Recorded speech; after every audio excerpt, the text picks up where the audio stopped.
J'avais une question pour Marcel. Il y a un militant qui s'appelle Omali Yeshitela, qui a une parole que je veux dire en anglais, parce que c'est en anglais, où en fait, c'est au début d'une chanson de Dead Prez. Puis ça dit « The police become necessary in human society only at that junction in human society where there's a split between those who have and those who ain't got ». Puis ça, un peu, je pense que ce qu'on est en train de dire. Mais à Marcel, j'aimerais demander la question, que pensez-vous du rôle de la police en tant qu'engin de répression des marginalisés et de protection des nantis?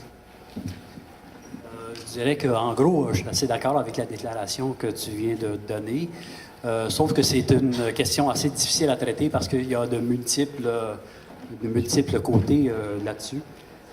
Mais c'est clair que le rôle de la police, finalement, ou en fait des systèmes de sécurité dans la société, c'est de protéger, en fait, le pouvoir, en fait, dans une société qui est inégalitaire.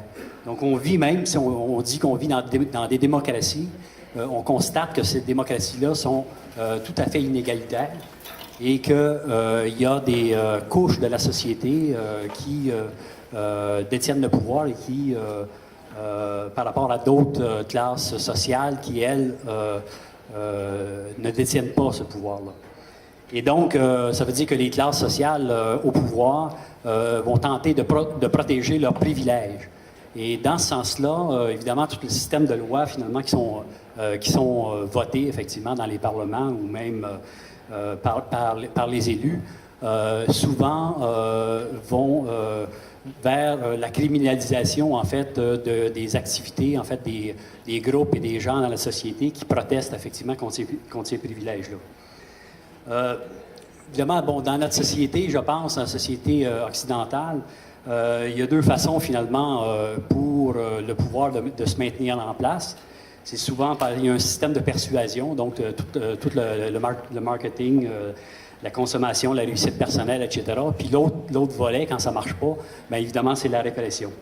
Et donc, dans la répression, mettons, si on pense à la police à Montréal, il y a deux facteurs, deux sections, finalement, où ils interviennent, les questions criminelles et aussi les questions sociales. Et donc, dans ce sens-là, ça veut dire que les groupes, les personnes qui luttent qui se battent pour faire diminuer les inégalités dans la société, ou simplement qui luttent encore de façon plus radicale pour, je dirais, transformer ce système-là. Ils défendent des causes qui regroupent, en fait, une grande partie de gens qui sont dans la société des sans-pouvoir. Donc, que ce soit des itinérants, que ce soit des jeunes, que ce soit, en fait, toutes ces couches de la société qui sont sans pouvoir. Et ceux-là, ils sont plus faciles à frapper, finalement, par la police, par la police.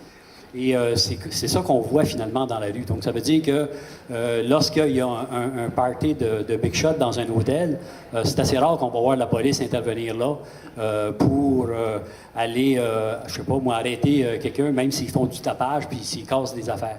Mais aussitôt, effectivement, que dans la rue, il y a des gens qui se mettent à protester, finalement, à ce moment-là, la police est souvent envoyée justement pour faire de la répression.